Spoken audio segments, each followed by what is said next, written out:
ಪರವಾಗಿ ಎಲ್ಲರ ಪರವಾಗಿ ಇದೀಗ ಕರುನಾಡ ಕಣ್ಮಣಿ ಪ್ರಶಸ್ತಿಯನ್ನ ನೀಡಿ ಗೌರವಿಸಲಾಗ್ತಾ ಇದೆ. ಚಪ್ಪಾಳೆ ಬರಲಿ. ಕಾರ್ಯಕ್ರಮದಲ್ಲಿ ಜೋರಾದ ಹೇಳಿಕೆ ಕೊಡ್ತಾ ಇದ್ದೀವಿ.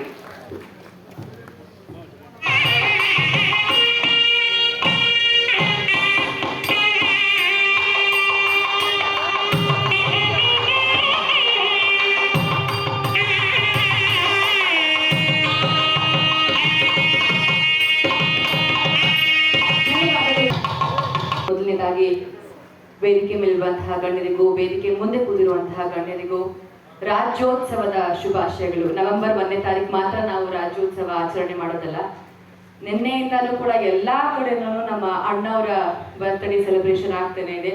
ಅರ್ಥಪೂರ್ಣವಾಗಿ ಆ ಒಂದು ಆಚರಣೆ ಆಗ್ತದೆ.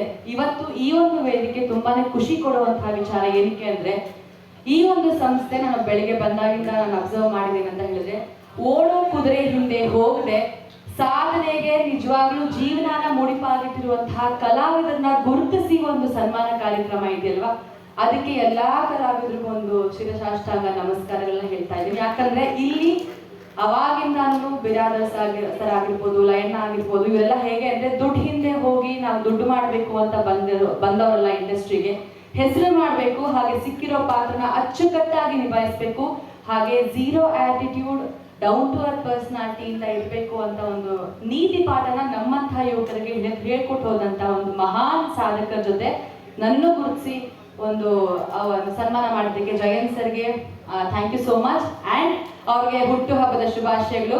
ಆ ಅಣ್ಣವ್ರಿಗೆ ಎಷ್ಟು ಶಕ್ತಿ ಕೊಡುತ್ತೋ ಅದಕ್ಕಿಂತ ಡಬಲ್ ಅವ್ರಿಗೆ ಶಕ್ತಿ ಕೊಡ್ಲಿ, ನೂರಾರು ಕಲಾವಿದರನ್ನ ಬೆಳೆಸುವಂತಹ ಅವಕಾಶ ಮಾಡಲಿ, ಹಾಗೆ ಗಡಿ ಕಾಯುವಂತಹ ಸೈನಿಕರನ್ನು ಕೂಡ ಕರೆಸಿ ಇಲ್ಲಿ ನಮ್ಗೆ ಇನ್ಸ್ಪಿರೇಷನ್ ಆಗಿ ಒಂದು ಕಾರ್ಯಕ್ರಮನ ಮಾಡ್ತಾ ಇದ್ದಾರೆ. ಮತ್ತೊಮ್ಮೆ ಈ ಒಂದು ಸನ್ಮಾನಕ್ಕಾಗಿ ವಂದನೆಗಳನ್ನ ಹೇಳ್ತಾ ಇದ್ದಾರೆ. Thank you so much.